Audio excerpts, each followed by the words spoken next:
नमस्कार, India news Madhya Pradesh Chhattisgarh देख रहे हैं आप और मैं हूं आपके साथ शुभेंदु सिंह। अपनी इस खास पेशकश में आज हम बात करेंगे चिकित्सा शिक्षकों के शंखनाद की। दरअसल बार बार होने वाली जूडा की हड़ताल को लेकर के वैसे ही प्रदेशों की जनता को मुश्किलों का सामना करना पड़ता था। जूडा की हड़ताल पर जाने से मरीजों को अस्पताल में तकलीफ का सामना करना पड़ता था। अब ऐसे में डॉक्टर्स को पढ़ाने वाले शिक्षक भी अब हड़ताल का मन बना चुके हैं। रविवार को सागर में हुई चिकित्सा शिक्षक संघ की बैठक में हड़ताल का पूरा प्लान तैयार किया गया। दरअसल मेडिकल कॉलेज के प्रोफेसर और सीनियर डॉक्टर 2016 में तय हुए 7वें वेतनमान और प्रमोशन पॉलिसी की मांग कर रहे हैं। सीनियर डॉक्टर्स का यह कहना है कि कई सालों से प्रमोशन नहीं मिला है और इसको लेकर के सरकार को 2 महीने की मोहलत दी गई है। मांगे न माने जाने पर प्रदेश भर के मेडिकल कॉलेज में पढ़ाने वाले प्रोफेसर बेमियादी हड़ताल पर जाने की तैयारी कर रहे हैं। हालांकि सरकार डॉक्टरों को मनाकर हड़ताल टालने के पूरे प्रयास कर रही है। वहीं चिकित्सा शिक्षा मंत्री विश्वास सारंग का कहना है कि बातचीत की जा रही है, जल्द ही कोई सार्थक निर्णय निकल पाएगा। लेकिन अगर सीनियर डॉक्टर हड़ताल पर जाते हैं तो सरकारी अस्पतालों की व्यवस्थाओं को करारा झटका लगेगा। अब ऐसे में सवाल यह है कि क्या चिकित्सा शिक्षकों को मनाने में सरकार कामयाब हो पाएगी या फिर सरकार को 2 महीने की मोहलत देने के बाद चिकित्सा शिक्षक अपना कड़ा रुख दिखाने लगेंगे। आज इसी मुद्दे पर हम बात करेंगे और हमारे साथ एक खास पैनल भी कार्यक्रम में जुड़ने जा रहा है। लेकिन उससे पहले चिकित्सा शिक्षा मंत्री विश्वास सारंग ने क्या कुछ कहा है, जरा वो आपको दिखाते हैं। हमारे प्रशासकीय अधिकारी संवाद स्थापित कर रहे हैं। मैंने निर्देश दिए हैं कि अधिकारी बातचीत करें। ऐसी कोई बात नहीं है, हमारी सरकार संवाद स्थापित करने वाली सरकार है, सब कुछ ठीक हो जाएगा।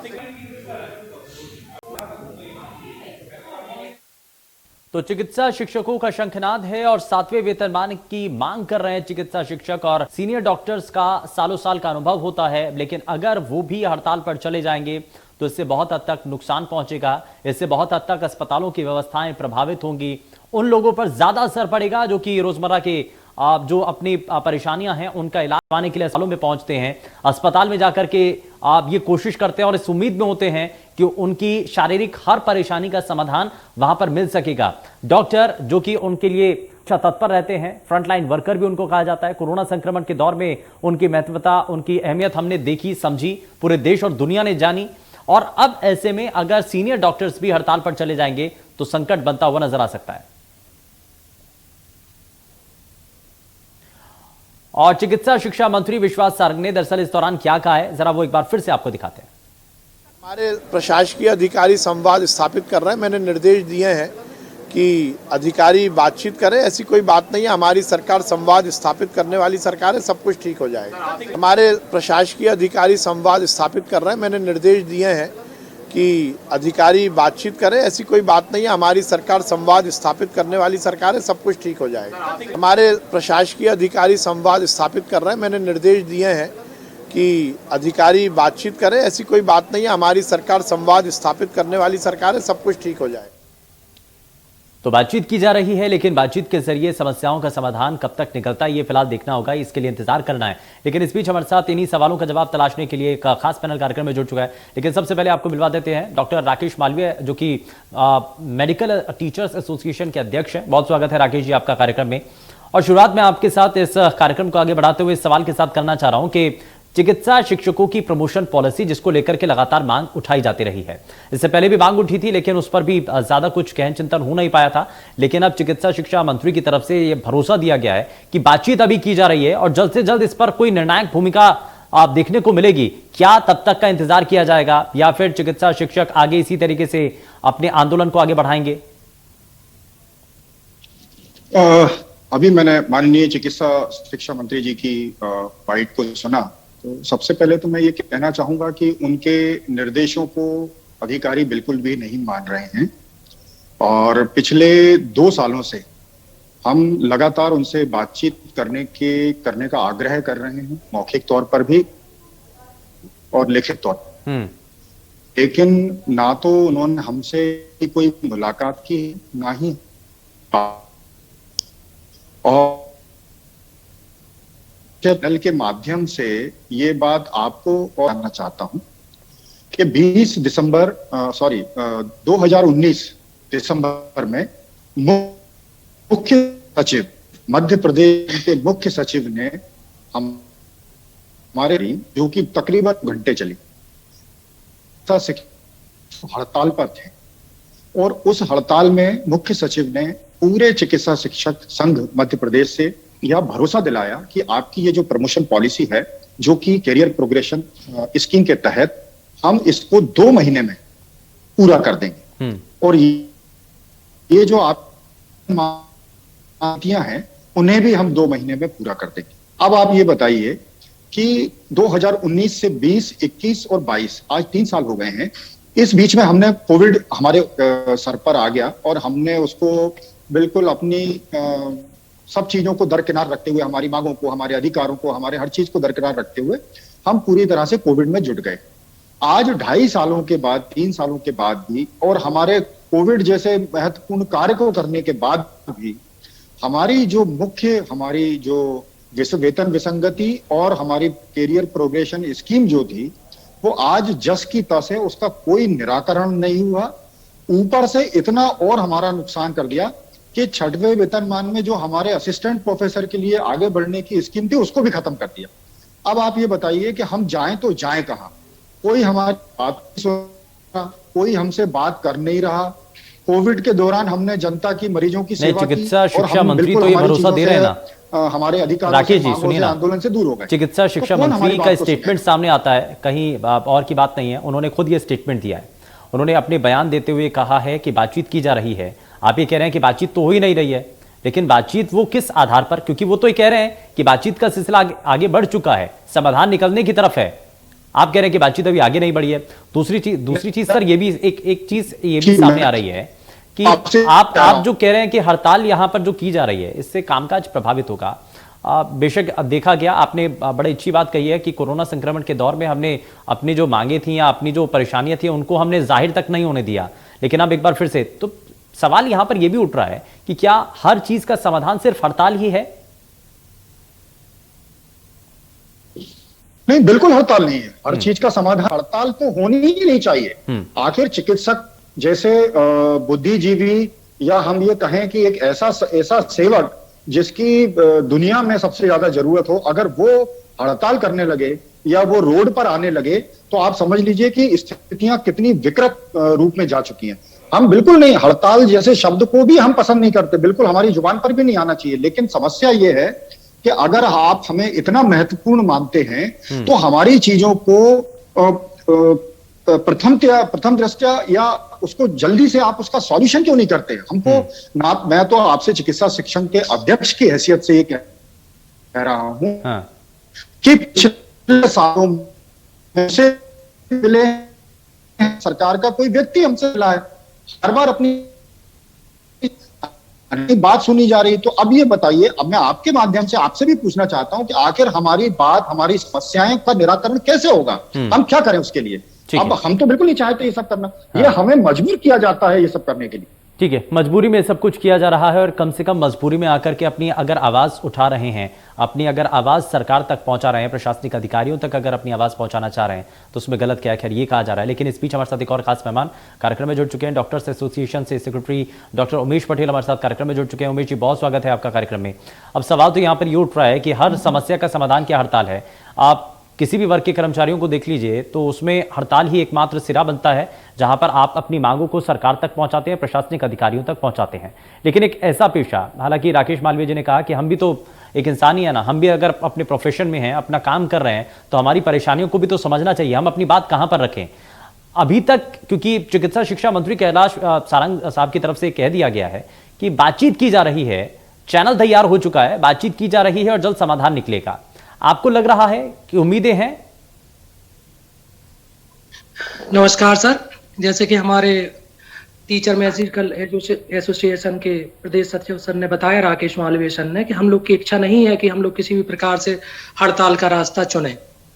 लेकिन जब प्राइवेट सेवाओं में बहुत सारे विकल्प हैं और हम लोगों के मन में कहीं ना कहीं देश सेवा का और सेवा का है भाव और हम लोग सरकारी सेवाओं में है, और यहाँ पे हम जब लोग देख पा रहे हैं कि हम लोगों का शोषण हो रहा है, हम लोग की मांगे पूरी नहीं की जा रही हैं, हम लोगों को जो समय पे सुविधाएं मिलनी चाहिए वो नहीं हो रही हैं, और शासन अगर इस दौर ध्यान नहीं दे पा रहा है। हम लोग कई बार पत्राचार कर चुके हैं, उन पत्रों का जवाब नहीं मिल रहा है, कोई हम लोगों को ऐसा आश्वासन नहीं मिल रहा है कि कब तक हो जाएगा, कैसे होगा, कोई ठोस उनके पास में कोई कदम नहीं है। इस कारण सभी को एक मत से हड़ताल का ध्यान आकर्षित करने के लिए उस ओर जाना पड़ रहा है, बाकी हम नहीं चाहते। ठीक है, लेकिन अगर इसमें मरीजों को परेशानी होती है, क्योंकि डॉक्टर्स वो पेशा जहां पर आकर के, क्योंकि हर किसी की एक उम्मीद होती है, अब इस उम्मीद में अस्पताल आते हैं कि अगर हम अस्पताल पहुंच जाएंगे तो साहब अगर हमारी कोई परेशानी है तो उसका समाधान जरूर हो जाएगा, शारीरिक रूप से अगर हमें कोई कष्ट है तो वो उसको निजात हम पा लेंगे, बड़ी उम्मीद के साथ आते हैं। अगर वहां पर आकर के देखेंगे कि कामकाज नहीं हो रहा है, वहां पर डॉक्टर्स जो है हड़ताल पर हैं, तो आम लोगों के जहन में भी तो क्योंकि जो भरोसा बना हुआ है, आपको नहीं लगता कि वो कहीं टूटेगा, उसमें कहीं कुछ दूरियां आ जाएंगी? सर, हम लोग का मतलब हम लोग की ऐसी भावना रहती है कि मरीज और डॉक्टर के रिलेशन अच्छे रहें, हम उनकी सभी परेशानियों को बहुत अच्छे से समझते भी हैं, इसलिए हमने समय रहते इनको इस समस्या का निराकरण करने के लिए समय दिया है। पहले भी कई लंबे समय से हम समय देते आ रहे हैं और अभी भी है, हम यही चाह रहे हैं कि समस्याओं का निराकरण हो जाए। हम नहीं चाहते कि किसी भी प्रकार की हड़ताल हो, किसी प्रकार की अव्यवस्था हो। अगर शासन इस ओर ध्यान नहीं देता है तो मजबूरन मतलब हम सभी को हड़ताल पे जाना पड़ेगा। ठीक है, ये और मजबूरी हम का सब कदम बात होगा। करने के लिए तैयार हैं, बैठने के लिए तैयार हैं, और समस्या का निराकरण हो जाता है तो बेहद अच्छा होगा, सभी के हित में है, हमारे भी हित में है, मरीजों के भी हित में है। ठीक है, ठीक है। राकेश मालवीय जी, अब अगर क्योंकि कुछ मांगे हैं, आप ये कह रहे हैं कि कुछ मांगों को आधार बनाकर, क्योंकि सीनियर डॉक्टर्स जो कि सालों से उनका प्रमोशन नहीं हुआ है, इस इंतजार में बैठे हुए हैं, अब ये इसके साथ साथ कुछ और प्रमुख मांगे जो कि सरकार तक आप पहुंचाना चाहते हैं इंडिया न्यूज के इस मंच के जरिए? जी जी बिल्कुल, धन्यवाद आपका। एक तो सबसे पहली और सबसे महत्वपूर्ण हमारी जो डिमांड है वो है हमारी dynamic assured career progression scheme, यानी कि प्रमोशन पॉलिसी, जो पूरे भारतवर्ष में और कई राज्यों में लागू है। मध्य प्रदेश को छोड़कर, मध्य प्रदेश में आज से 40 साल पुरानी प्रमोशन पॉलिसी चल रही है। तो एक तो हमारी ये है। दूसरा, मैं आपके चैनल से ये बताना चाहूंगा, जिससे अब भी शायद आश्चर्य, 7वां जो वेतनमान मिला पूरे मध्य प्रदेश कर्मचारी को, वो मिला 2016 से। लेकिन इन प्रशासनिक अधिकारियों ने जानबूझकर, मैं शब्द इस्तेमाल कर रहा हूं यहां पर, जानबूझकर डॉक्टर्स को परेशान करने के लिए वो हमको दिया 2018 से। यानी पूरी दुनिया, पूरे मध्य प्रदेश को मिल रहा है 2016 से और डॉक्टर्स को मिल रहा है 2018 से। जब हम उनसे कारण पूछते हैं तो उनके पास इसका कोई जवाब नहीं। तीसरा, हमारे सामने बहुत बड़ी समस्या है कि हमारी जो सेवा शर्तें हैं, हर डिपार्टमेंट की कुछ सेवा शर्तें होती हैं, हमारे यहाँ की जो सेवा शर्तें हैं वो बिल्कुल ना के बराबर हैं। 2 पेज की सेवा शर्तें हैं जिसमें कहीं किसी चीजों का उल्लेख नहीं है कि इसकी अगर ये इनको एजुकेशन लीव पे जाना है तो कैसे जाएंगे, मेडिकल लीव पे जाना है कैसे जाएंगे, आगे कैसे बढ़ेंगे, पीछे कैसे आएंगे, नियुक्तियां कैसे होंगी, बहुत सारी उसमें विसंगतियां हैं। हम चाहते हैं वो भी जल्द से जल्द ठीक हो। तो इस तरह की छोटी छोटी बहुत सारी समस्याएं, लेकिन 2 जो हमारी मेन समस्या, एक हमारी प्रमोशन पॉलिसी, दूसरी हमारी वेतन विसंगतियों को ठीक करना, और तीसरा हमारी जो सेवा शर्तें हैं उनको कागज पर सही ड्राफ्ट के रूप में रखना, ताकि कोई भी डॉक्टर जब इस सेवा में आए तो उसको ये मालूम हो कि आने वाले 20 सालों में मेरी ये सेवा शर्तें हैं, इनके अनुसार ही मुझे काम करना है। तो आपके माध्यम से हम ये बात करना चाहते हैं। और दूसरी बात मैं आपको ये बताना चाह रहा हूं कि हम पिछले 3 साल से सारे अधिकारियों से, सरकार से, मंत्री से इस विषय पर बात कर रहे हैं और करने की कोशिश भी कर रहे हैं। और अभी भी हमने 2 महीने का ये समय दिया है। जब शासन चाहे, जब मंत्री चाहे, जब विभाग चाहे, जिस स्तर पर चाहे, हम सब वहां पर बैठना चाहते हैं, उनके साथ बात करना चाहते हैं। कृपया करके आपके चैनल के माध्यम से मैं सभी अधिकारियों से, मंत्री जी से और विभाग के समस्त अधिकारियों से कहना चाहता हूं कि जल्द से जल्द आप हमको बुला लें, हमारी समस्याओं को सुन लें और जो भी उसका उचित निराकरण हो वो आप कर दें, ताकि आने वाले समय में ना हम परेशान हों, ना विभाग परेशान हो, और सबसे महत्वपूर्ण जो हमारे मरीज हैं और जो हमारे छात्र हैं उनको इस तरह। अच्छा मालवीय जी, एक चीज तो बताइए कि 2 महीने का जो अल्टीमेटम दिया गया है, ये जो 2 महीने का आपने समय दिया है डेडलाइन के साथ बकायदा, अगर इसमें बातचीत आगे बढ़ जाती है, सिरे चढ़ जाती है, मांगों को मान लिया जाता है, तब तो बहुत अच्छा है। अगर सरकार इस पर सहमति नहीं जता पाती है, कहती है कि नहीं ये पॉसिबल नहीं हो पाएगा, उसके बाद क्या होगा फिर? जी देखिए, सबसे पहली चीज तो ये है कि इसमें ऐसी कोई भी डिमांड या ऐसी कोई भी बात नहीं है जो पॉसिबल नहीं। अगर मैं आपसे बात करूं कि पॉसिबल क्यों नहीं है डॉक्टर्स को 7वां वेतनमान 2016 से देना, जो मध्य प्रदेश के सारे कर्मचारी अधिकारियों को दे रखा है, क्यों पॉसिबल नहीं है? डॉक्टर्स के साथ अन्याय क्यों? नंबर 1। नंबर 2, मैं प्रमोशन पॉलिसी की बात कर रहा हूं। पूरे देश में बिहार जैसे राज्य, जो कि बिल्कुल भारत देश में जिनको पिछड़ा राज्य के तौर पे जाना जाता है, उसने वो उस प्रमोशन पॉलिसी को अंगीकार कर लिया अपने चिकित्सकों को देने के लिए, तो वो मध्य प्रदेश में क्यों पॉसिबल नहीं?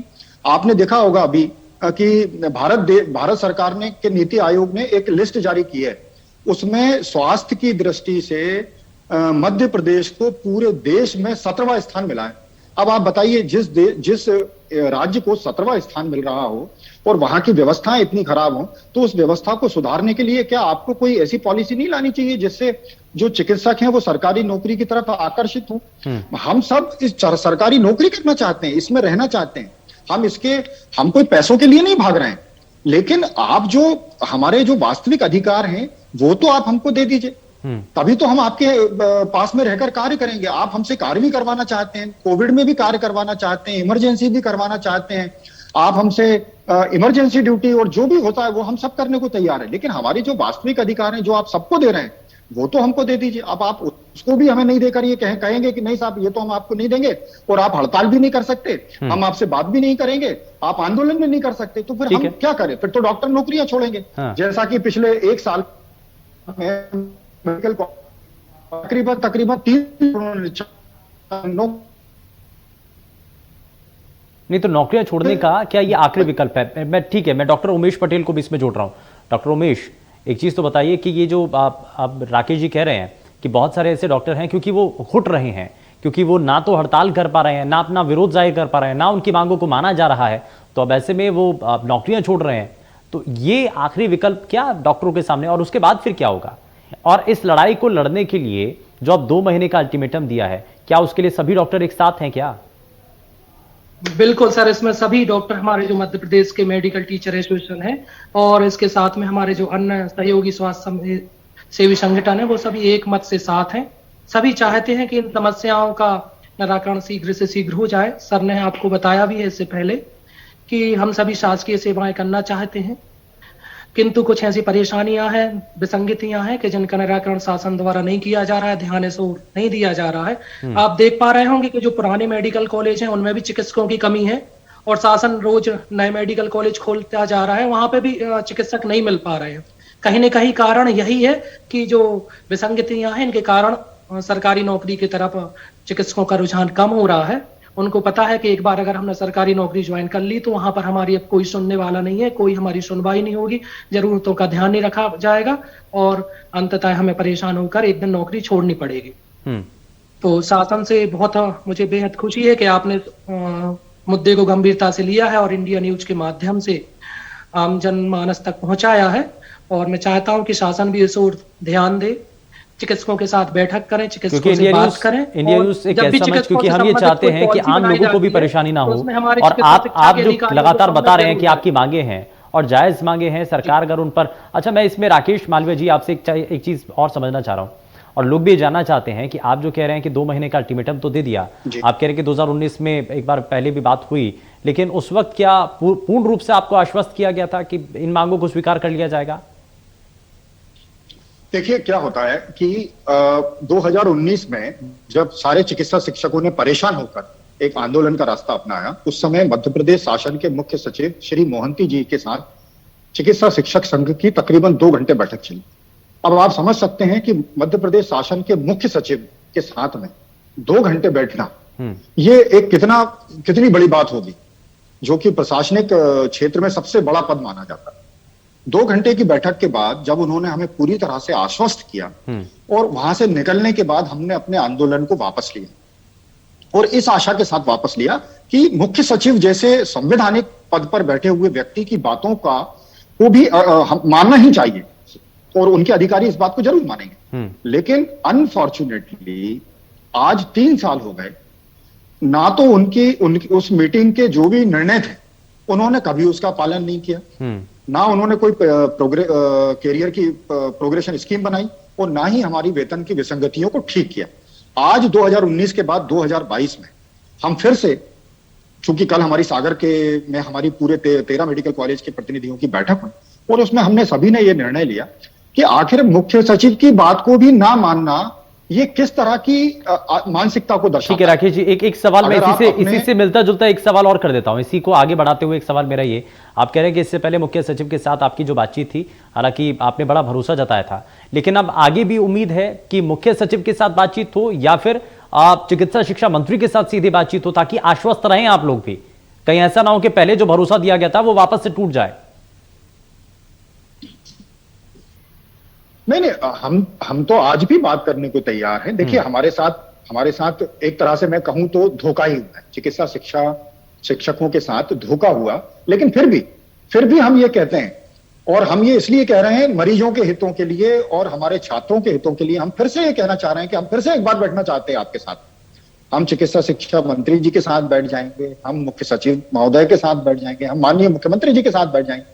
आप हमारी समस्याओं को सुन लें जो बिल्कुल जेन्युइन है, कहीं उसमें कुछ गलत नहीं, और इन जो जेन्युइन समस्याओं का अगर समाधान करते हैं तो इससे चिकित्सा शिक्षा का भला होगा, इससे स्वास्थ्य का भला होगा, लोग आपके साथ जुड़ेंगे, आपके साथ काम करेंगे। तो ये डॉक्टर्स की कमी आप दिन रात पेपर्स में और उसमें मीडिया में आप देखते हैं कि स्वास्थ्य विभाग में डॉक्टर्स की कमी, चिकित्सा शिक्षा में डॉक्टर्स की कमी, आखिर ये कमी हो क्यों रही है? कमी इसीलिए हो रही है कि जो प्रशासनिक अधिकारी हैं वो इस बात को समझ ही नहीं रहे हैं कि डॉक्टर्स की मूलभूत समस्या क्या है और जब तक वो उसका समाधान नहीं ठीक है, थोड़ा सा समय कम है, जरा मैं उमेश जी को भी जरा जल्दी से जोड़ लेता हूं। डॉक्टर उमेश, एक चीज तो बताइए, क्योंकि अब ये लड़ाई जो है, ये संघर्ष है, वो आपका जारी है, लेकिन इसमें कहीं ऐसी भी गुंजाइश है कि एक तरफ आपका जो विषय है वो सरकार तक पहुंच जाए, लेकिन दूसरी तरफ आम जनता को, जो मरीज अस्पतालों में पहुंच रहे हैं, उनको भी किसी तरीके से ज्यादा परेशानी ना हो, ऐसा कुछ बीच का समाधान किया जा सकता है? ध्यान दिया गया है, इसलिए सभी ने एक मत होकर ये निर्णय लिया कि